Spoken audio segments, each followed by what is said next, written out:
Black and brown men that have lived there their whole lives, and they all have like a middle school education, and he's like buddies with. I mean, it's really, I love her. And the location is good because you can get anywhere in a half an hour. But there's no, we're not that close to it, and we're not too close to USC either, so we don't have that. I mean, yeah, but there's no. I mean, the bad thing is there's no amenities. Like there's nothing. I never realized that my yard full of dirt was so clean. You know what? I needed to buy a house under $1 million. It's like our Delta. When you said it that one time, that would be just run into our place and we see all of our friends. That is what I just I know, when you said that, I'm like, I just felt good. You wrote it somewhere. Oh, okay. Okay, great. I'm ready. I like your heart. Thank you everyone so much for Your seats here. We're going to get started here. It feels really meaningful, especially after this past month, to have everyone show up for our community and our space. So I just wanted to say thank you from Zibby and on behalf of the bookshop for coming. There's still some seats over here, and I'm going to let y'all take it away. Thank you so much. Thank you. Hi, everyone. I cannot tell you what a sight for sore eyes you all are. And first of all, thank you to Zibby's for opening up this space. It always feels like a warm hug in me, and I felt like that's what we need right now. I'm still wrapping my brain around the enormity of this whole situation. And so many of you have been thanking me this morning and these last few days for putting on this event. And of course you're welcome, but I don't think you realize like how much I needed this, how much I needed to see all of you. This room is full of my adolescents clients, my friends, my colleagues, friends that became adolescents clients, colleagues that became friends. Like this is my Palisades community. And with all that we've lost, for me, this is like such a reminder of what we still have. So thank you for being here. Every single person in this room has been deeply impacted by this fire. Way too many of you have lost your homes. Many are like me, houses standing, but uninhabitable for a long time. Some of your kids have lost their schools. Everyone is mourning the loss of this beautiful town and this community that has scattered.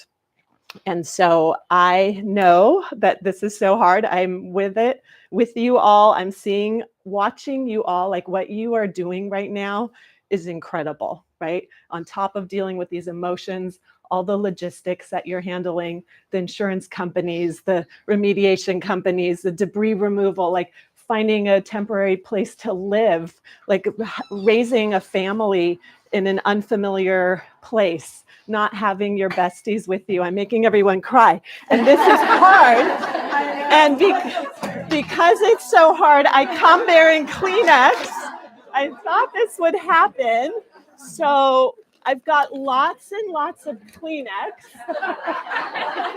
A lot. I'm going to keep a couple for myself.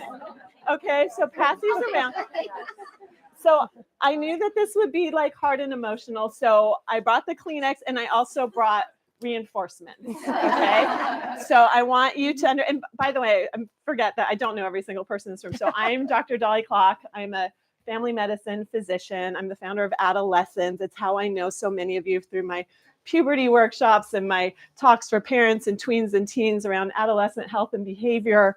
I am not a mental health expert, but I brought a couple good ones with me. So, and they're going to introduce themselves, but this is Dr. Courtney Karp, who I met when I first started Adolessons. Todd Spector, who's coming back. He's a family medicine physician at Private Medical. He introduced us, and it was like love at first coffee. And if any of you have reached out to me over the years for therapist recommendations, for sure, she was on the list I gave you.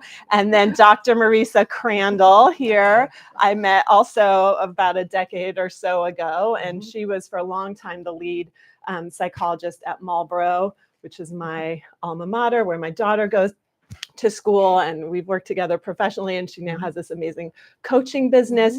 So we are here for you. Just so you understand, like, the format for this morning, because this is a store, they have to open for business at 10. And so we don't have a lot of time. So I didn't want this to be like us talking at you, like a full program like that. I want this to be, we're here to support you. So what we're going to do is I'm going to ask the first question of the two of you. I guess we can sit down and then you can give like a little bit more of an introduction of yourselves, and then we're going to open it to all of you. So my first question comes from something that I saw on social media. It was a friend of mine, and she had posted this very powerful image of herself at the site of her home in the rubble of her beautiful home. And she wrote a bunch of great things, but one of the things that she wrote that really hit me was, she said, my heart aches for what was and for what will never be. And it was that second part that just, wow, I really felt that. So tell us who you are and what would you say to this friend of mine? Because I think we're all feeling some version of that. Sure. So hi again, I'm Dr. Courtney Karp. I'm a psychologist. I have a practice currently in Venice. And like many of you, know so many who have been greatly impacted by this. And so it's a constant that I am holding people's grief and trying to just be of support any way I can. But sometimes it's not a lot of words, it's a lot of listening, because there's not a whole lot to say sometimes when somebody has lost so much. As far as what you just said, it's a huge magnitude. And I think something we need to do, especially for our children, is to normalize this, that this is really devastating for everyone, right? And not to pretend like everything's okay. And I know we're going to talk about perhaps steps you can take today in terms of how to support your family and how to show up for them. So, Great. Marisa. Good morning. I'm Marisa Crandall. My PhD is clinical and developmental psychology. And as Dolly said, I've been in mental health for 30 years, and 20 of those years I was directing and providing student support in independent schools, most recently at Marlboro. Recently, I shifted to a coaching practice because that allows me to work with people all over the world in a very engaged way. So I love that Dolly brought tissues, because one of the things that I'm on a mission to do is sort of decriminalize crying. Like, crying is it doesn't feel good, right? We don't like it, but it's necessary, and it helps us process. It helps us get through things. So to your friend, I would say, I'm sorry. I would be empathetic, and I would just, yes, grieving every part of this is allowed and important, right? It's not, one of the things that I've seen, that I've heard that is so harmful to people is like, oh, well, you're fine. Oh, thank God you're all right. It's just stuff, right? And yes, perspective, it is just stuff, but it's still your stuff. It's still your home. It's still your whole entire life, everything that is familiar. So part of, I guess, my message is we have to feel it. The only way out is through. And so this is about sort of helping each other through, right? There's not a way to get through this or to get over it, right? Without going through it, and showing up for each other like this, I think, is one of the best ways to help each other through. That the thing that you just said about stuff it's so fascinating how that was like my first reaction was like, we're safe, the family's safe, but the stuff is really not right. There's so much sentimental value wrapped up in the stuff. There's all the like, I was so mad the other day because I'm in my little rental and I couldn't, I was like, I had all these fancy donated like facial cleansers and shampoos, and I use like Dove Sensitive Skin. The bar soap is the soap I have used for 30 years. Like all I wanted was Dove soap, and I didn't have it, and I don't have a stapler, and I didn't know where I put the toothpaste, like, and the mental load of all these tiny things, the logistics is just, it's just endless. Yes. And I noticed that we're all, it's mostly women here. And, again, losing your home, especially when you're a mother. Listen, in the lab, when we try to create mouse parents that are bad, what we do is we take their nest away. That's amazing. So all of you are trying to continue to parent and take care of yourselves. And again, we have to acknowledge the enormity of not having your nest, not having the place that makes you feel safe, and trying to replace this stuff. But again, just acknowledging the load that takes and puts on you is enormous. And I might add, it's also very destabilizing, right? So as you're trying to show up for your family and you're feeling the stress and most likely a lot of anxiety around it, right? Like, how do you parent? And when your regulation is off, right? And for stuff, as you probably know, that most likely shows up a lot for your children, right? That they're probably very focused on the things that they don't have or they can't find. And even though as adults, we can sort of wrap our head around what is most important right now, for a child, that feels very different. They're not necessarily thinking about the insurance company or or where the toothpaste is, right? They're thinking about their stuffy or their blankie that they had since they were born, or the things that they can't necessarily replace, right? Or for the teenage girls, their makeup and their clothes. But it's all so relative to them. That's important to them, right? So how do you? I mean, this is another thing I've been thinking a lot about is, we're all dealing with so many logistics. Like, it is a full-time job now to deal with all the logistics on top of doing everything else.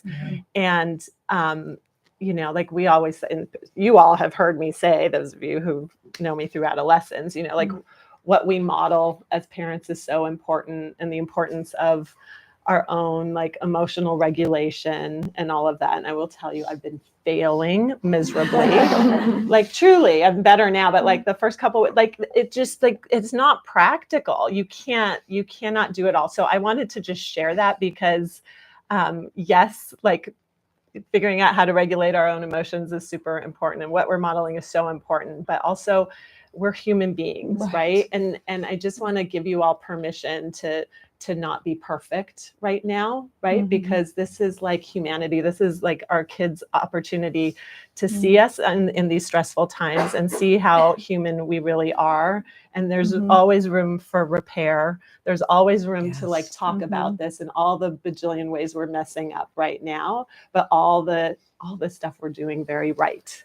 Right. And I know that you're all there and you're thinking about your kids and your families and you're trying to take care of it all. And so just know that like, this definitely is not going to look perfect. Far from it at times, right? Yeah. And it doesn't need to. Yeah. I have a question. Yeah. Is that okay? Yes, please. And it kind of goes back to something you said at the beginning about what never will be. I think the hardest part for me, and I see a lot of my community here, is that like the Palisades, as you know, like it was such a village for families and kids. And we're all in different places now, and we're like, oh, Manhattan Beach is good or Santa Monica is good, but it's just not the same. And that Friday thing where the kids would just like flood the village. So, I guess maybe if you have any thoughts or advice, or other people, just that sense of like what they've lost with the community that they had, and how as parents can we kind of help. I mean, the community is huge. That's why I wanted to do this as quickly as possible, because it's everything. And for us, like that's our support system. I've been thinking a lot about how, you know, if there's a house fire, if someone loses their home in a house fire, like that's devastating, right? But you can go hug your neighbor down the street. You can get a rental in the same neighborhood and go to the same grocery stores and the same schools and the same places of worship. And all of that stuff is intact.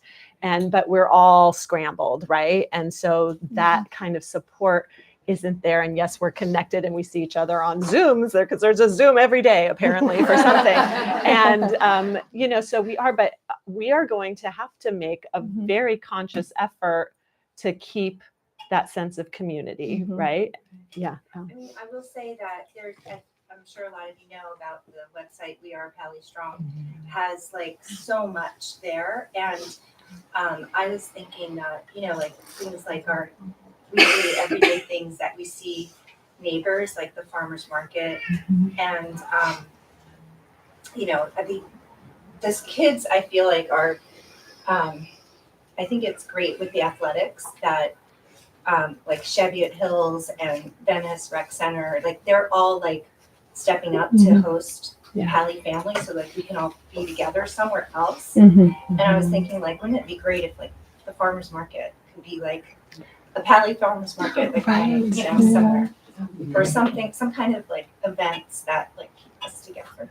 Yeah. And I feel like we can do that. You know, I mean, it's not going to be the same for a while. I think it will. I mean, the thing that's giving me so much hope is how many people are talking about rebuilding and returning and all of that. And this community is so tight knit. And I know that we will have that again. It's never going to be exactly the same, of course, but I have a friend who grew up in the Palisades and still lives there now. And she said to me, it made me feel so much better. She's like, you know what? People keep talking to me about how, you know, it's going to be so different when it's rebuilt. And she's like, the Palisades is so different than it was when I was a little kid. It's like unrecognizable, but it's still the Palisades. It still has that same heart. And it's just like, it helped me so much to hear her say that. But I think, I mean, that's one of the things that was going to be like my parting thought for all of you. So I'll share it now is that to figure out like, what are small ways that you can keep those elements of your community intact, right? I had a bunch of us had just started playing mahjong together. And so like, we were building this community and now there's no mahjong, but the mahjong will come back, right? All these dumb little things. You can do it anywhere. Will come back, yeah. So we just have to be really mindful and thoughtful about how we do that. I've been so amazed by how the schools have already so quickly have established a home. And I don't know if there's a way for them to help with your question in terms of facilitating a space to all come together as well. I know it's not the same, but at least the familiarity of that at least that immediate community of school. I don't know if you feel like I don't know where your child's at school. My child probably very. Okay. Yeah, they have. I mean, Valley Elementary is now science, and there's events and different things, and it's just but it's good to have like to be able to have this kind of community, or like I said, like that website or something that you know you can be, because we're all kind of, I feel a little disconnected being in the Culver City area. Sure. Like, who's here, and you know, just to kind of like know where everybody is, but you have something to look forward to kind of see each other on a regular basis. Yes. So thank you for having us. Of course. And I'm going to do more of this. If people want it, like we're just going to do it. Like we need it. Yeah. That's what I did in the pandemic, except it was online. So in a way, it's a big improvement. I was thinking that. I wanted to ask along the lines of repairing. Just my 8-year-old, when we were leaving, was very scared, and I was like, "It's okay, we're going to be fine." Later, she said, "You were a liar," and so I'm just wondering, how do I start that repair for that shattered trust that happened? Oh my gosh, it's so hard. My daughter's saying the same thing. I'm going to hear what they say, but you know you're not a liar, right? Yes. And this is, Yeah. you know, this is going to take work. It's going to be a lot of conversations. And I think it's such a natural maternal instinct, you know, even for people, there are kids who are far away, other parts of the country, who are right now scared of fires, right? Because they've seen it on the media and all of this. And you know, there's a piece of telling those kids, like, this is really far away. That's not going to happen here. But at the same time, like, this is the kind of thing that could happen anywhere, right? So you're going to focus on what happened and what you have now and what you're going to do moving forward. And you're going to give me the psychology version. No, I was just saying there's probably something that's also being displaced onto you, right? Because you are mom, and the stress of all of this, right? That it's not unusual for any kind of traumatic event for a person of any age to regress or to be emotionally erratic, if you will, or see things disproportionately because they're trying to make sense of it, and they're in a lot of pain and grief, right, as we've been talking about today. So I would certainly, you know, acknowledge and validate what's going on for them, but not be too quick to take on the whole responsibility of it, right? That this was something that caught everyone extremely off guard, and that, of course, you wanted to say that this wasn't going to happen. That's because at the time you were hoping it wasn't, right? So that's earnest to say that this is not something we ever expected to happen. So. Yeah, and I mean, I love what you said. Obviously, acknowledge and validate, and also, you know, remind your child that I was wrong. Maybe I didn't lie. I was wrong, right? I didn't know. I didn't expect this. And also, we are okay. Okay? Our home is not, our community is not, but we are okay.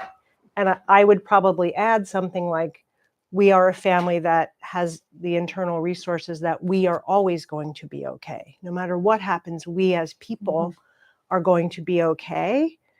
And yes, our house was not okay. And I didn't know that. And I was wrong. So you can acknowledge, I mean, you know, kids don't need us to be right all the time, right? And given the information you had at the moment, you said we're going to be fine. Who knew? Right? Who knew? Also, you know, the fact that she said that to you is actually really healthy. Yep. Right? She's Yep. she's expressing her feelings. Yep. And she's talking to you. That's Yep. huge. And there's a, you know, just so you all know, because you have kids of different ages, like there's, you know, when people are experiencing trauma, there's a wide variety of like stress reactions that you might see, right? Normal stress So you might reactions. see anxiety or depression that's just clear. You might just see irritability, right? Especially like the teenagers and the young adults, right? And they're irritable to begin with sometimes, right? But you know, that's another thing you might see, right? Or being more withdrawn, right? Being more withdrawn is another teenagery thing. But, you know, these are the things to be looking out for, and especially if it's a change and it's expected. But that doesn't mean it's not worth paying attention to and monitoring and seeing when they might need additional help. Also, a lot of kids will experience like somatization, we call it. So like, you know, instead of having outward signs of anxiety or depression, they're developing stomach aches, they're developing headaches, right? You may be experiencing some of this. If you are feeling like palpitations, if you are not sleeping well and you're not eating right, you're not going crazy. This is like absolutely expected, but it's another thing that's a reminder that we have to take care of our basic needs. And I know we're here to also talk about families, but we have to take care of ourselves as the adults if we're going to be able to take care of these kids. And trying to get that extra sleep if you can, like getting off of the devices and you know, limiting your media exposure if that's like triggering your nervous system, right? Stop and eat your meals, right? Because people are forgetting to eat. I mean, literally just the most basic things, getting outside, getting exercise. Like these are the things, this is all the same stuff I told everyone during the pandemic, right? Like, are you moving your bodies? Are you doing all these basic things so that you have a little bit of emotional reserve for your kids and for your families? And it's so much easier said than done, but especially if you're now, you know, you've downsized greatly from having your own space to maybe all being in one room. I mean, these things can be challenging, right? So yeah. I love what you said, Dolly, about that it is so good that your child was able to say that to you. And what we know as parents is we might not like it, but our kids are going to take it out on the person they feel trust. The person that is safest to them is the person they're going to come at the most, right?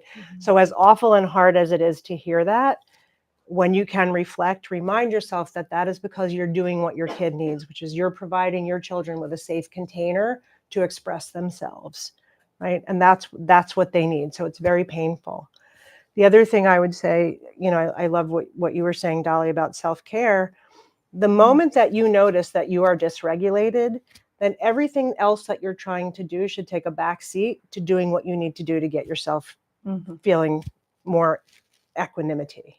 I don't mean calm, but equanimity. Okay. And the same thing for your child. When you see your child getting dysregulated, and I'm going to tell you, everybody is dysregulated right now. There's not a single person that I'm talking to in this city that is not dysregulated in some way. And that needs our attention, because good conversations, healing, love, support doesn't really come out of conversations when people are dysregulated. And we forget, we're like, just stop so we can go and do the things, right? And everybody here, I'm sure, is overwhelmed with the things, with the lists of things you have to do, right? But again, taking the time to check in with yourself. Am I right? Am I okay in this moment? Is my child okay in this moment? That deserves the attention that you're going to give it. And it probably will take less time than you think it will if you do it when you notice it, rather than sort of trying to push through either with your child or with yourself. And then you're going to get more dysregulated and perhaps cause harm that you have to repair. Hold on one second. I just want you all to, there's 2 seats right here. And I don't know if there's Right any up other front. seats, but come up, like, don't be shy. Come be comfortable.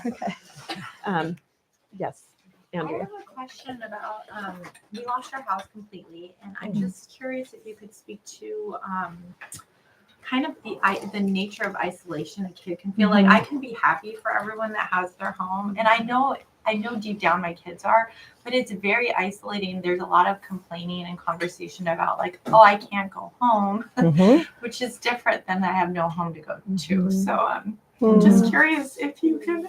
Where's the Kleenex, guys? Yeah. Pass it around.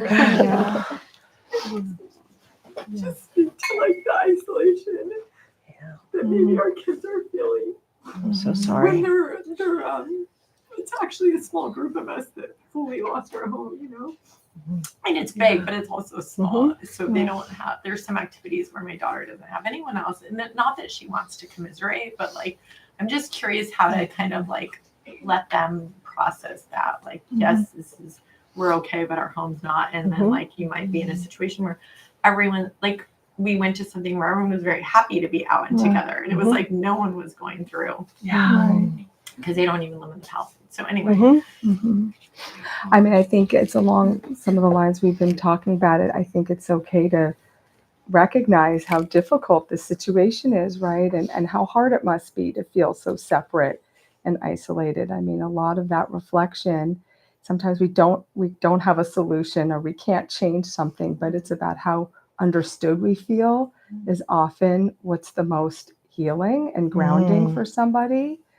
So just to remind yourself of that if you can. I know it's easier said than done not to feel like you can fix this, right? That's such a instinct for parents. And right now there's a lot of things that are going to just take time. Time is going to be the biggest healer, which I know we've heard in so many ways over the years with the different obstacles we face, but this is enormous, right? And I think we can't underestimate that, right? Depending on the age of your kids, some kids have a real fairness orientation, and that's something that I think makes it harder. For us, it's hard to understand. This is existentially really hard to understand. Why me? Why your house and not your neighbor's house, right? Like, not that you would want it to happen to your neighbor's house, but still, like, why me? Right? These are unanswerable questions. And so for a child who doesn't have the cognitive capacity that we have. The way that they may be putting it is coming out as, irritability or sadness or grief. And again, I agree with, what Courtney said, is just feeling seen and heard for what you're really trying to communicate. That is the most powerful healing. I mean, I say this like therapy is not about the therapy. It's about the connection, right? It happens from the connection. Mm-hmm. So again, I would be putting effort into just having your, validating, telling them it's okay. Remind them it will pass. Mm-hmm. This feeling will get better. It might not go away forever. There's this concept of closure or I'm over it. They're not going to be over it. They're going to grow around it. Mm-hmm. This is a trauma. This is a loss that they're going to carry with them. And so removing the expectation that they're going to magically feel fine one day or feel like they used to feel, right? Again, there's going to be scar tissue in their psyche about this. Mm-hmm. And so normalize that, right? But I would say sort of engage with them and just acknowledge for them, yeah, this isn't fair. Mm-hmm. It doesn't make sense. No. I can't explain this. And also it happens like, this reaction looks so different for every kid, every adult, right? And so that's another thing to just be aware of, that Good sometimes, point. Kids, adolescents, even adults, like, you're like running on adrenaline at the beginning, right? And you're like managing and dealing with all these logistics. And then it may hit some people later, including our kids. And when they've been doing okay and suddenly they're not, like, we need to be able to connect the dots. It's just like, if somebody loses a spouse, there's so much attention at the beginning, right? And then that kind of goes away. And then they're left to really feel all of that. And so just be aware of that. We're not all, and sometimes you might have people within your own household that are, I got so annoyed with my husband like a couple of weeks ago, because I realized for him, his life, obviously it changed for all of us. And again, we have a house that we will someday go back to, but he, we're now suddenly we live in an apartment in a totally different part of town. And we're like living this urban life, which is the opposite of what we had, but he's closer to work. So he's like, doesn't have a commute. So he's going to school, to work every day. And then he comes home and he's watching sports, and he still plays pickleball once a week with his buddies. That's his socialization. And I was like, I am like all day doing all these logistics, right? Like, and I said to him, I go, I haven't seen a friend in 2 weeks. I have not seen, and I used to see people every day, whether I meant to or not, right? And we were having such wildly different experiences within our own household. So that's another, I don't know if you can speak to that, but that's another interesting I think that's such dynamic. A good point, is that we're all, the fact that, just to go back to what was earlier said, just that grief can come, it's not a linear process. So to know, and I think that point is so important, that it may show up not immediately, or you might have a day where you feel like, okay, we're having a good day, and then the next day may feel, so it's going to be a roller coaster, right? And then yes, different members of your family, depending on their history and temperament, are going to be absorbing this in very different ways, as I'm sure you all can look into your own families and recognize that, right? And so if you've had previous loss, or if you've had something, even gone through some kind of destruction, like this, that this is going to just pile right on top of it, right?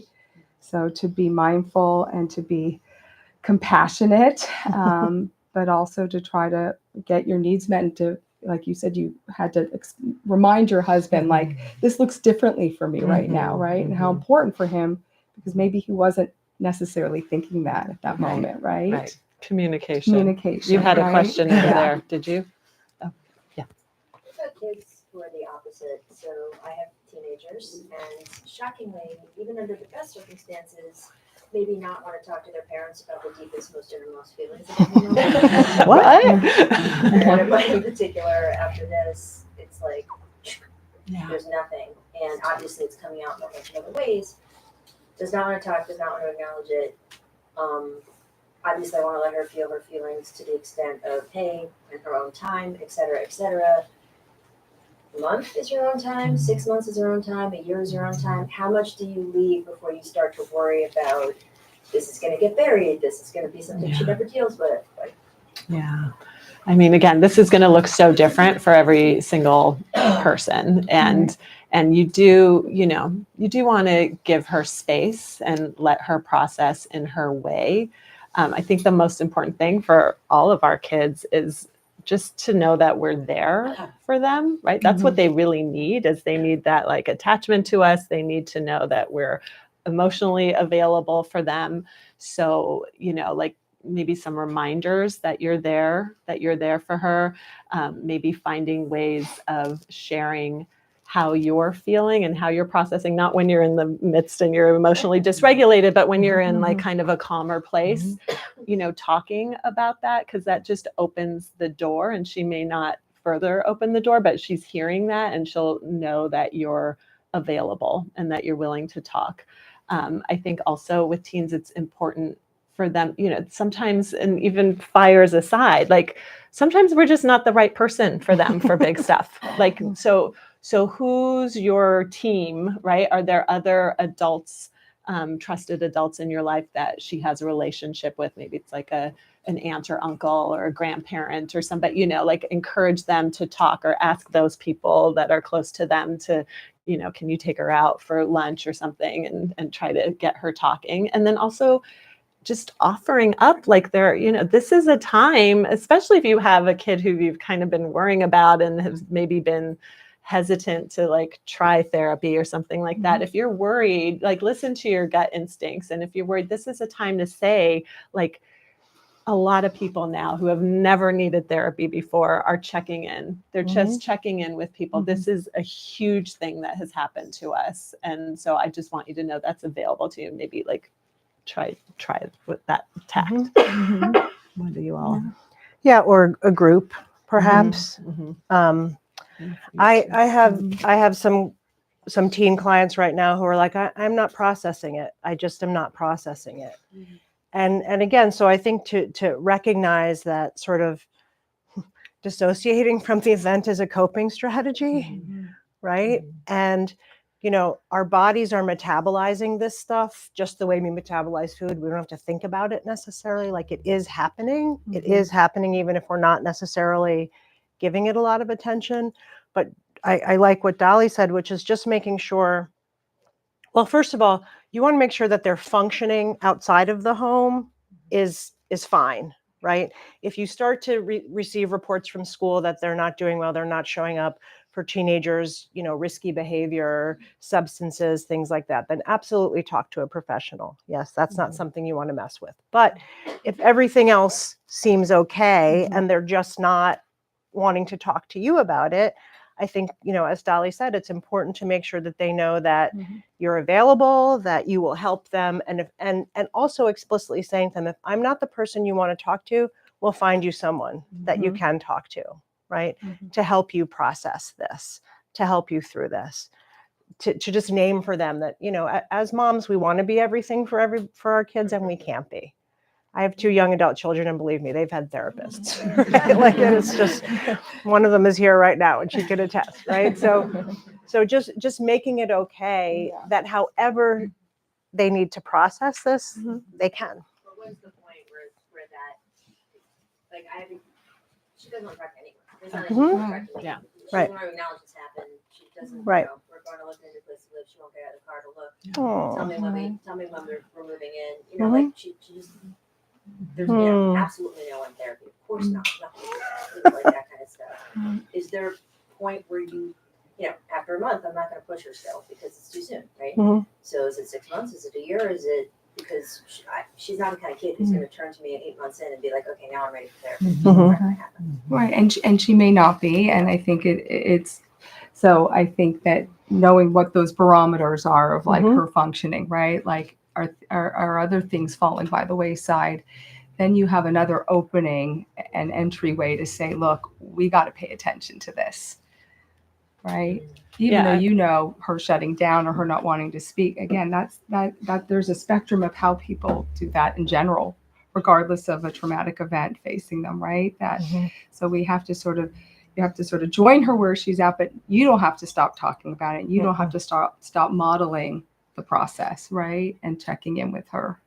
I have a similar situation with a teenage daughter that I'm experiencing. And the other day we were talking, she's at Pali, and we were talking about the runway of when we'll go back. And she had said, well, I saw something that on it was on TikTok, where it was a construction worker posting that it's going to be at least 3 years. Like, and this, fake news, you just really don't know about this information, but yet they hear it from somebody who they claim is an expert who's on site there. And, who might have challenged this, but at the same time, we're trying to make them aware of how information is received and processed. Really challenging. So, any thoughts on that? I mean, this is like the class. I mean, this is a version of stuff we've been dealing with for a long time, right? And so the influence of the influencers is no joke. Like it's strong. So, I mean, that exact example, I think, she mentioned it. So in a way, she was asking you, she was opening a conversation with you, which again is super healthy, even though like the way we receive it is like, I can't believe that person said that, but they brought up a conversation. So now you get to run with it, right? And that's where you can say, wow. I think you want to validate their feelings, whatever they're feeling, whether you agree with it or not. Like, wow, that would really, like, if I knew it's not going to be 3 years before we can even start, like that's devastating news. Here's what I've been hearing, because I've been doing all the Zooms every day, right? Here's what I've been hearing, and share that information there. And what if it was going to take that long? What do you think our family plan should be? And involve them. I think this is, again, the same advice I give parents of teens all the time, like being curious, right? You don't have to have all the answers. You don't have to fix it for them. You need to be curious, and you need to meet them where they are and share in that with them. And then you can use that as an opportunity to kind of steer it, hopefully, in a more healthy direction. And then also the piece about limiting the media exposure for all of us. Yes. And honestly, like, because, all of our friends are posting on social media, all these, and I want to be there for that. And I want to comment. I had to shut it. I had to just stop myself because it was really impacting me. Right. And then the algorithm starts feeding us more and more of the same thing. So do you want to know? You can, and your teens can do this too. You can alter that algorithm by going into the search part and start searching for other things and start looking at those posts. So my daughter is a senior in high school. Prom is still months away, but I was like, we're going to start talking about prom dresses because I need something to look forward to, and she needs something to look forward to. And so we started talking, we started looking up stuff. Now my algorithm is full of prom dresses. It's very helpful, right? But I'm just saying, like, we need to control that for ourselves and have that conversation with our kids. And I think this gives you a really good opportunity to engage with your teens, to be self-reflective about their use of media, right? And this looks like, oh, you heard this on TikTok. I'm curious. How does it make you feel? Or, how do you feel after you're, looking at things like this, right? So not in a judgmental way, because the teens are always expecting us to come down on them harshly. But, as Dolly said, with curiosity and encouraging them to be self-reflective about what purpose is the media serving for them? How are they consuming it? And is it helpful? Is it serving them, right, in the end? And again, you have to do it very gently with teens, right? Because they don't want us to tell them what to do. And they already think we hate social media and don't appreciate it. So we have to do it sort of gently. But it is a really good opportunity to encourage them to be reflective. And to speak to what's underneath. If they're looking for answers or looking for solutions, we all are, right? Like, all of us are wondering how long this is going to take, right? So to also normalize that curiosity and that concern, right? Like, we're grasping at information right now, and all the competing information, it can make your head spin, right? Yeah. So to encourage them to share what they're looking at too, even though you want to moderate it, but let's be realistic. Given their age, that's easier said than done. Yep. And so to say, again, to have it be an opening, so you can hopefully get more of a conversation out of it.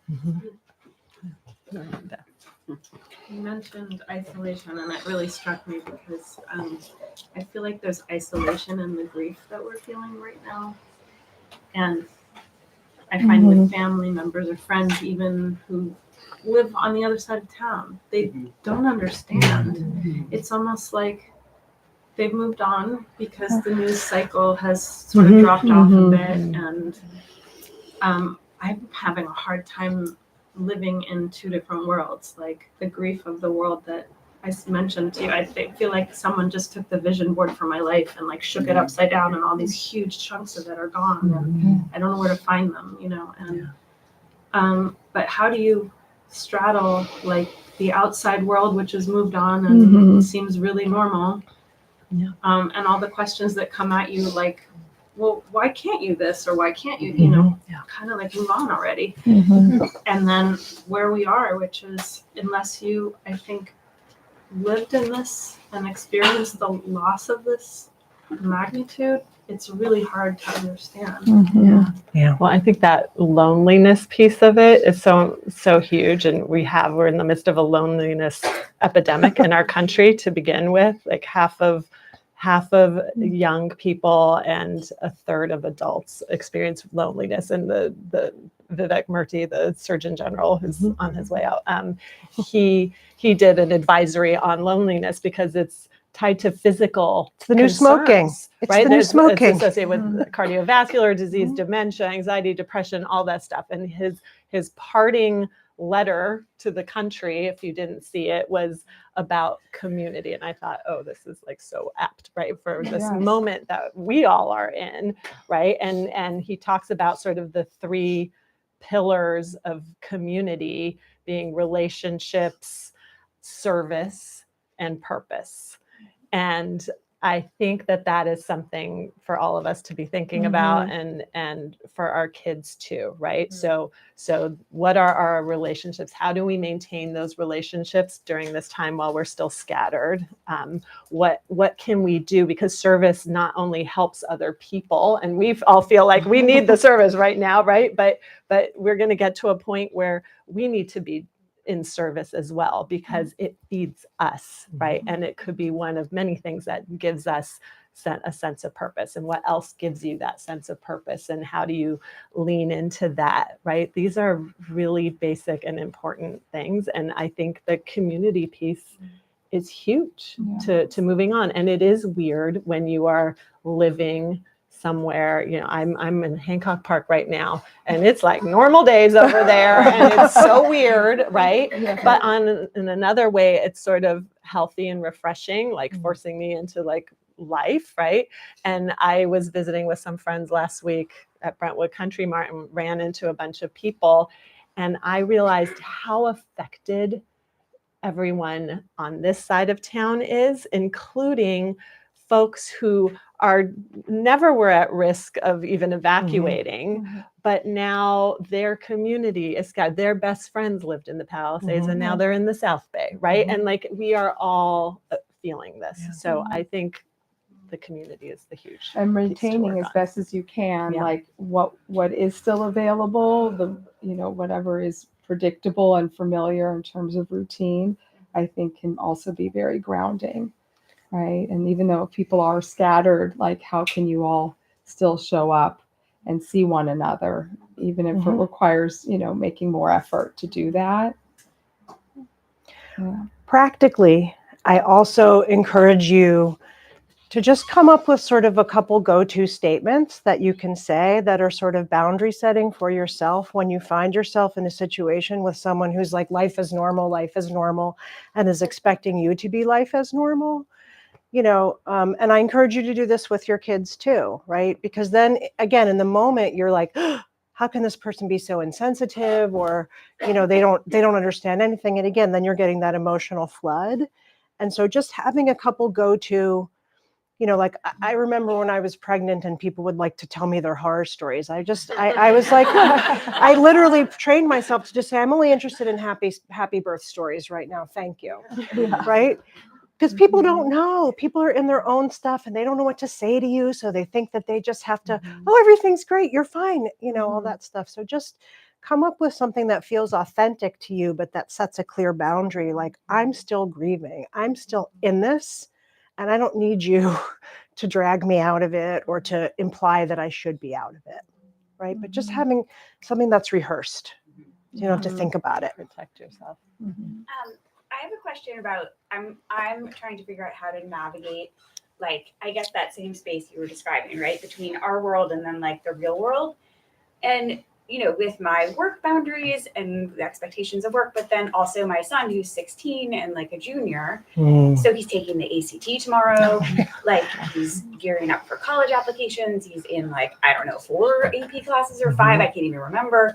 Like, and those expectations are real and like they are not going away. And it is a ruthless, like judgmental, like unforgiving process, college admissions, right? So I'm struggling with keeping him so that he doesn't sort of fall so far behind in the real world, but then also trying to like have boundaries and be like, wait, like school, like please, like ease up on the homework like a little bit. But it's like, how do you keep your kids so that they don't fall off of like the road that we know we all have to be on, but then like enable them to also like not be whole and like have it be hard. And he is like so stoic, like future CIA agent.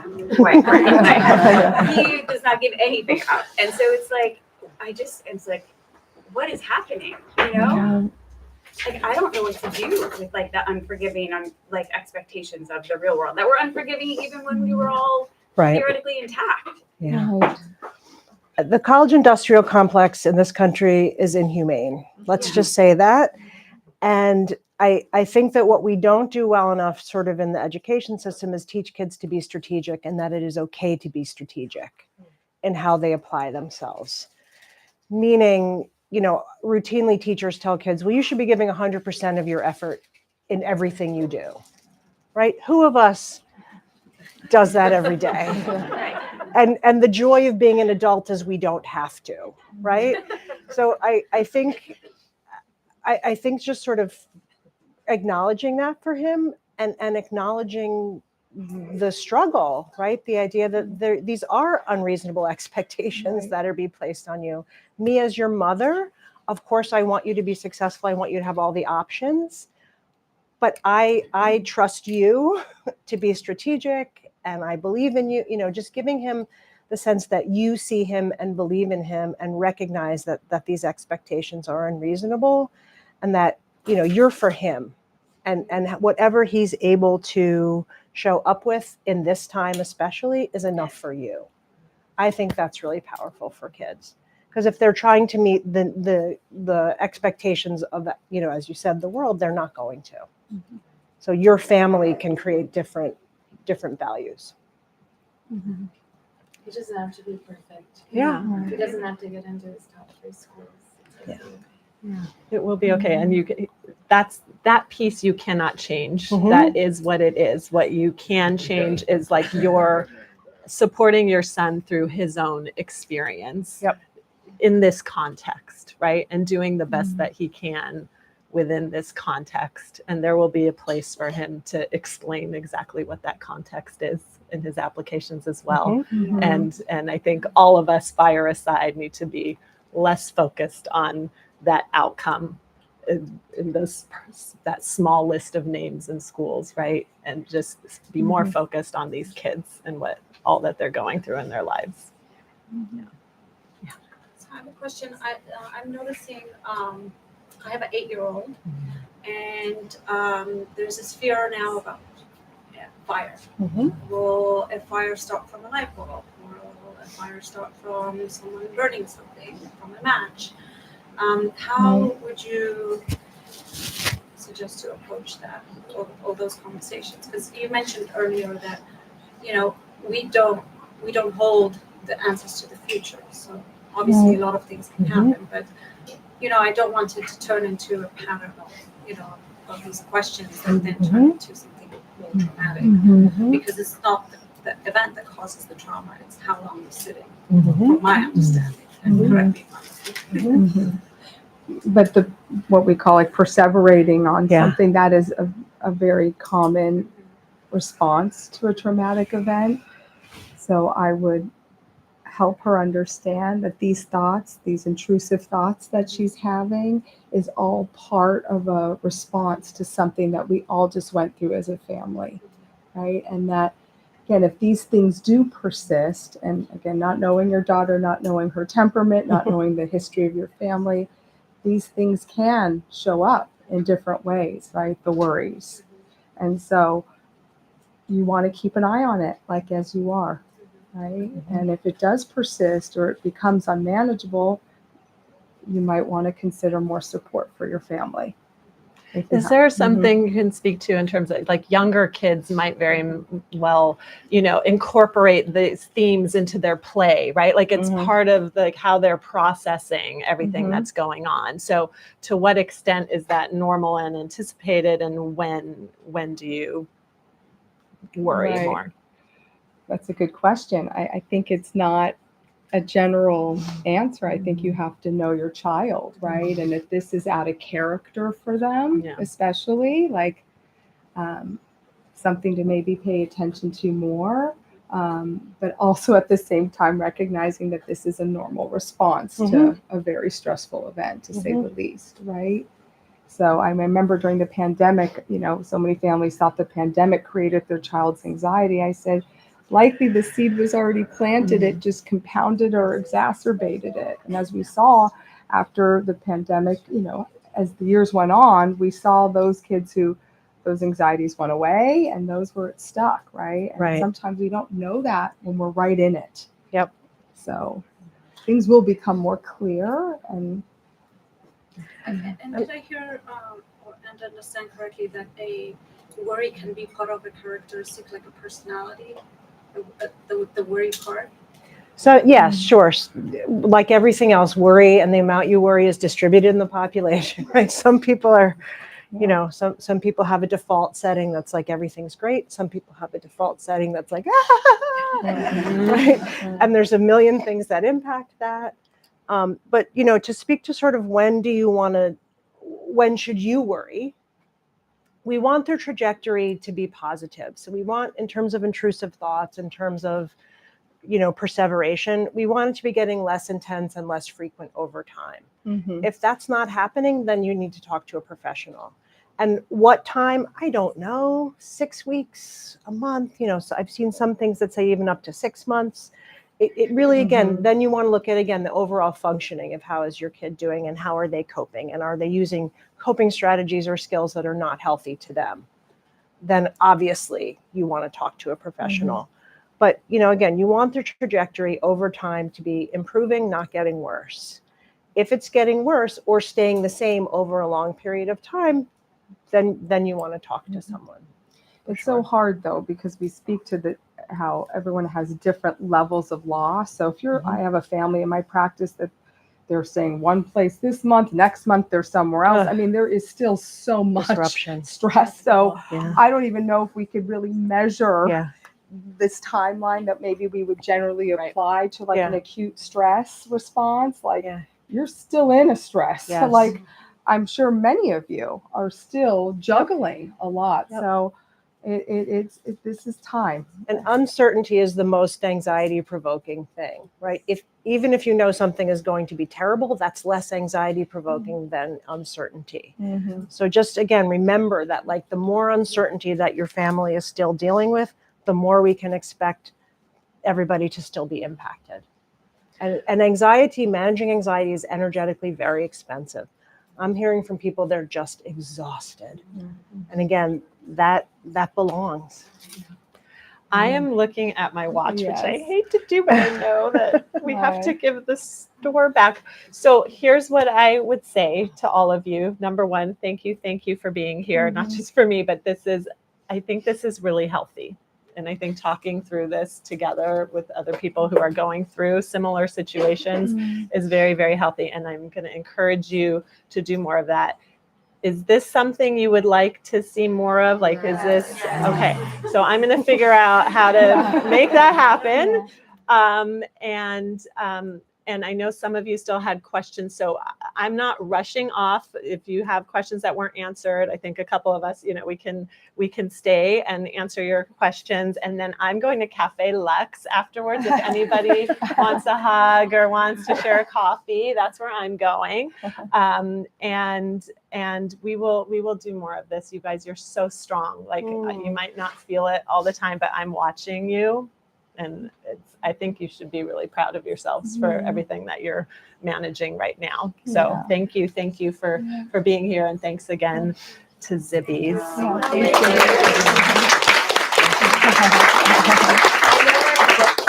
And I found a list of resources of books that help children understand the fire. Great. And how you can talk about it. So I'll give it to them. And then maybe when you have your next event, Yes. books could be. Yes, or you email to me, because I'm going to do a follow-up email with some resources. So send that to me. That's great. I also wanted to say, while you're also here, this is a small consolation that we can offer, but Scholastic has donated 1,000 children's books. You can take as many as you like. They're all in this area. I know it's a little hard to move around right now. We'll get the folding chairs. If you can fold yours up, that'd be great. We're also doing free books for anyone affected by the fire. So just see us for more information. Thank you. Thank you.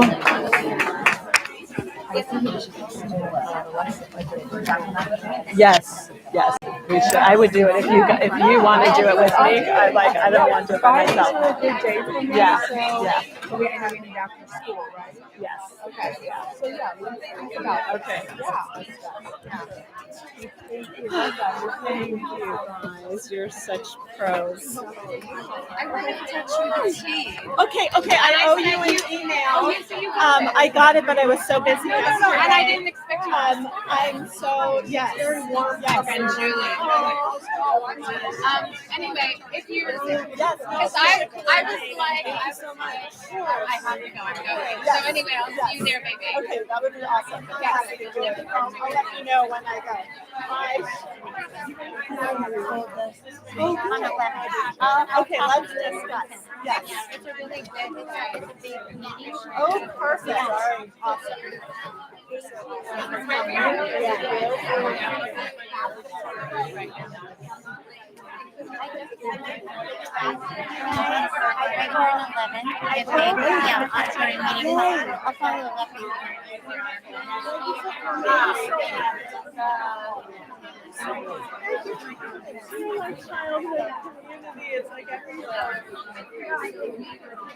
Thank you guys. That was really nice. Thank you very much.